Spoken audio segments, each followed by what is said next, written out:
C919投入商业运营，距离它参军还有多远呢？大家好，我是施涛。这周日5月28日，咱们的国产客机 C919就要正式的投入商业运营了。那么根据东航的消息称呢 ，C919将会在周日5月28日投入到上海飞北京的这个热门航线中。那么这也将会是 C919这一款大型客机的一个重要的这个里程碑。那么在这之前投入到这个商业化运营的国产客机其实并不多。我们熟悉的包括了新舟系列的这个螺旋桨动力的这个飞机，也包括了这个 ARJ21这个咱们的这个客机。那么 C919作为我们未来对标空客和波音的主力的这个单通道的这个客机，那么这次的投入运营呢，可以说呢是一件万众期待的事情。那么很多观众在看到 C919投入商业运营在高兴之余呢，也开始关注另一个问题，那就是讨论已久的 C919是否能够披上军装参军的问题。我们都知道以这个成熟的民用客机为底子世界各国军队都发展出了一系列的这个专门的平台。那么这里面既包括了加油机、运输机，也包括了预警机、电子战机，甚至呢还有一些其他各种各样花样繁多的特种用途飞机。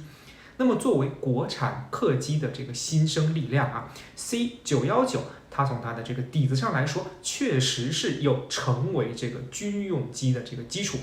但是有一个很大的问题，就是 C919目前走的是一个国际合作的路线，那瞄准的主要还是咱们说成熟的这个民用客机市场。为此呢 ，C919大量的采用了联合研制以及采购了这个进口的部件，那么由中国进行集成的总装。那么这条路线也是目前波音和空客在他们的同等规模的飞机中所使用的一条成熟的路线。这既是一种与商业上这个成本的妥协与平衡，更是考虑到了世界各国这个政治事实的一种妥协。那么在这样的一个联合研制的这种基础上呢，才有可能让咱们的客机更快的融入到整个世界的民航市场，更快的打入到欧洲和美国的这个领域里面去，更快的拿到对这个客机非常重要的就是欧美的适航证书。那么现在 C919在国内投入商业运营，接下去更重要的步骤就是拿到欧盟和美国的这个适航证书，使得 C919能够走出国外，走进欧美市场，直面这个空客与波音的竞争。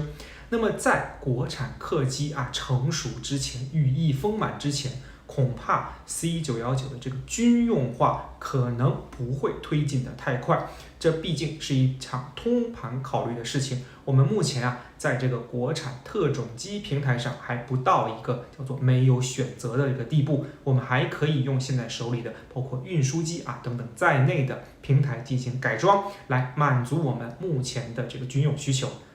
但是C919确实还是有军用的这个潜力。那么在之前C919所有的关键部件，实际上除了采取联合研制的方案之外，都还有全国产的这个备份。那么特别是在2018年美国发动贸易战之后这个 C919的全国产化备份这个重要性那是不言而喻的。那么之前就有传说这个 C919的发动机可能会遭到禁运这也是美西方国家针对我们的大客机计划进行的这种科技封锁之一。那么对应的咱们的发动机呢，就有一款纯国产的选择，叫做长江1000A 那么这一款发动机呢，前不久呢也是经过了这个一系列的论证算是开始投入到了这个挂飞的一个阶段。那么之前大家也看到了，以运20为基础的这个发动机试车台上已经挂上了一款类似于长江1000A 的这么一个发动机，正在进行测试。因此我们说 C919如果要参军，那么首先要